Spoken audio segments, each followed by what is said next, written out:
Reesie need a break? Does she want to play? Yeah?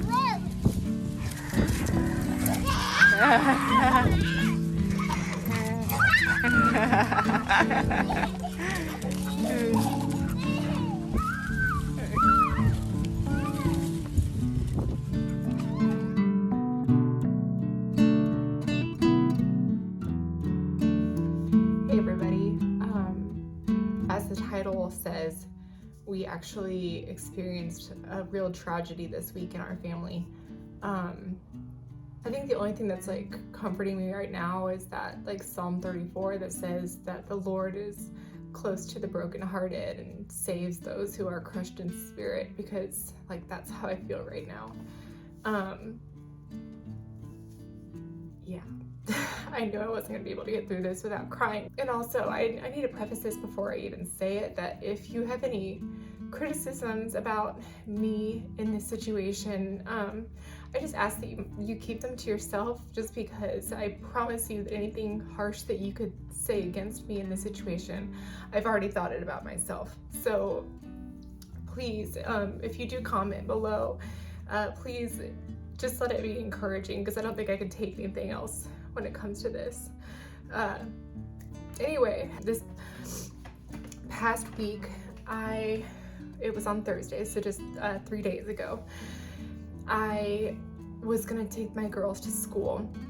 And some of you guys may have seen this on social media. I did post it about it on my Instagram. But we were in a special circumstance on Thursday. Josh had taken an extra side gig and he needed to be there super early at like 5:30. And so it was maybe the second time that I had ever had to take all 3 girls to school by myself. So we were getting Rosie ready, getting all of her stuff in her backpack. And because I had to take all 3 girls and we walk, I decided to strap Ivy to my front.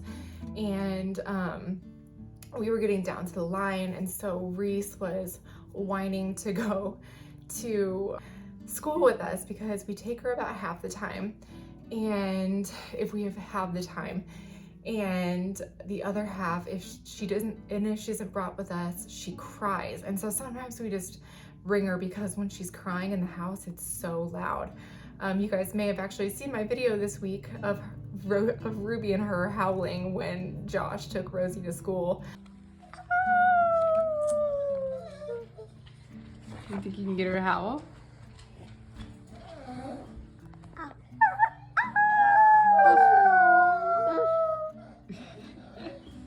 She will sit at the window and she will wait for her to come back, and she will howl and cry for her, because she just loves her so much.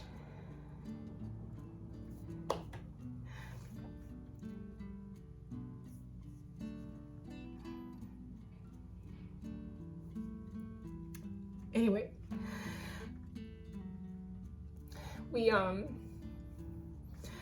getting ready to go when Reese started crying that she wanted to go with us, but truthfully, if I take her on her regular collar, she pulls so bad. And being on this busy street, I didn't want to be having a baby strapped to me and also have 2 kids running around me and also be trying to hold on to a dog that's pulling me really hard. And so on Thursday, I decided to leave Reese at home while we all walked to school. I left our front door open. It's only like a 5-minute walk to school, and we live in this really safe neighborhood. And on it, we've got a pretty heavy storm door that's made of glass, but it only latches about 75% of the time. About 25% of the time, the latch almost closes but doesn't completely close. So on this day, we crossed the street, and we met up with some other girls who were walking across the street. We all started walking together just a couple of houses down. Well, I heard Reese yelping and screaming, and I looked out, and I saw the storm door close, and I saw her running out into the yard, into our gated front yard. And she was making these howling and crying noises that she always makes. So I turned around and I said, "Reese, stop." And one of the little girls that we were walking with asked, "Is that your dog?" And she asked me something about Girl Scouts, and So I turned around to answer her questions, and my intention was to cross over the street again and go put Reese back in. But when I was answering her questions, I heard a really loud smack, and I saw Reese like skidding across the highway, and she looked at me and she was crying to me, like she's looking in my eyes like, "Mom, what's going on?" And I didn't know what to do. I was like, "No, they can't be her." Like, I thought, did she jump the fence? Because it was just a second prior that I had seen her in our fenced front yard. Looking back, I saw that our gate was unlatched in the back, which I hadn't thought about because Reese was inside the house. There was, no reason to latch the gate. But I think she must have run around to the back of the house and through the back gate.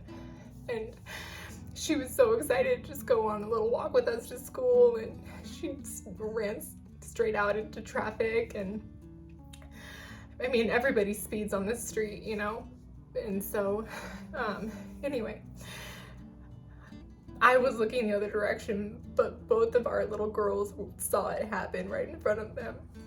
And so she was crying, and I didn't want to go in the street because I had Ivy attached to me, and I waited for all the traffic to stop, but by the time I got to her, she wasn't making any noise. And the guy who hit her came out, and another man came out. And they helped me with it. I didn't know what to do. I didn't want to touch her because I didn't want to hurt her. But I think I also didn't want to know, like, if she wasn't alive, I didn't want to know it, Like, I wasn't ready to handle that. Anyway, all I knew is that I was like, okay, we have to get to the vet. The nearest vet is like 15 minutes away. And so I asked the men to help us get her to the car, and I pulled out the stuff in my trunk. I literally just like threw it on the ground, and the men, they carried her into the back of my car, but I could see even by the way her body was moving that she wasn't like, there was no, like she was limp, So we drove to the vet in silence, and I think I knew it, that she had passed, but anyway, we made it to the vet. The doctor took her heartbeat, and of course she didn't have one. And we sat there with her, and we, just pat her little head and told her what a good girl she was. My mom and my sister came because they just love her too. Like, I always joke that my mom is her favorite. It was awful, The way that I have to keep looking at it is that she was 11, like Josh and I got her when I was dating Josh, and I lived an hour from him, and I had a roommate, but she was never home, and I was working remotely, and so I got her because I needed somebody to talk to. I felt so lonely all the time, and she was just like the best little buddy. And I picked her out with Josh when we were dating, in the pound, or whatever you want to call it, the like rescue shelter. And when we walked in there, all the dogs were going crazy except for Reese. She was so cute and so little, and she just sat in the corner so quiet, and she was always such like a good and quiet dog. She never even barked until like a couple years ago when we got barking dogs that moved in next to us. We've had her through all of our babies, and she's always just been so gentle. I'll include the video of Reese and just how she was with our babies, because my grandpa, before he passed, would always talk about this video, and he just couldn't believe that a dog could be so good and gentle, like such a big dog could be so good and gentle with little kids. Oh my gosh, Rosie just rolled up her thing for the first time ever. Good job, baby girl. Your first real roll. And Reese totally took her spot on the blanket. What a jerk, right? Oh, a kiss. Yay, you rolled over. Oh my gosh, stop. anyway, my mom and my sister, they came and they said their goodbyes, and Rosie had continued to walk to school. So she, I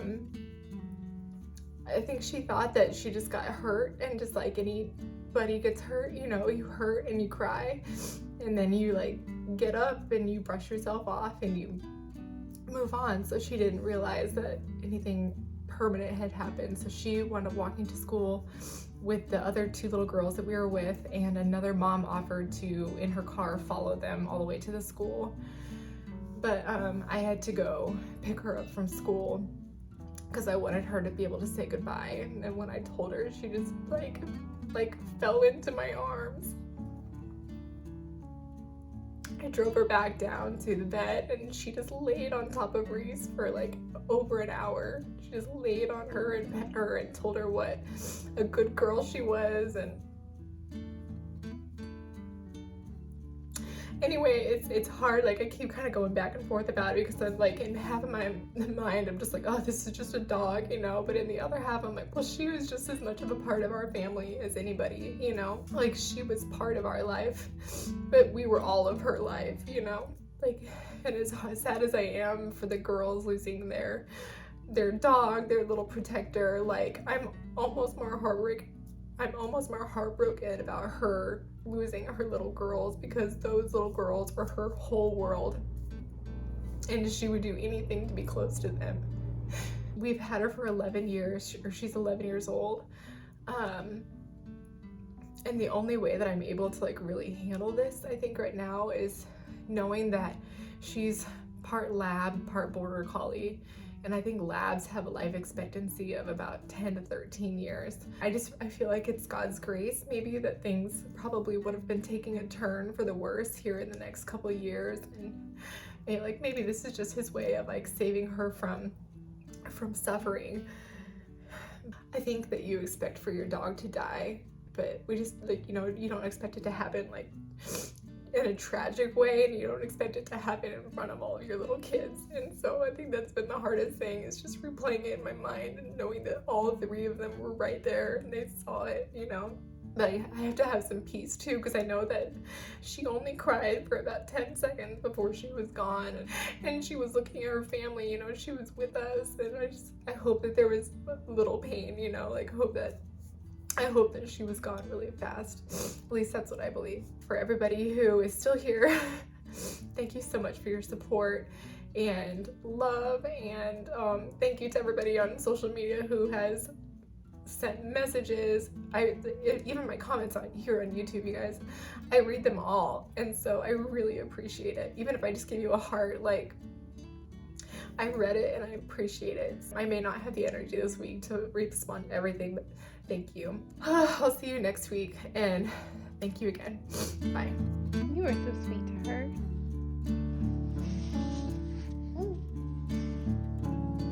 I said, yeah. Did she? Yeah. Oh. Anyway. I'm such a good sister. Hey, Harrison. Did she? Yeah. Did you, Reese? Yeah. Oh, big hugs.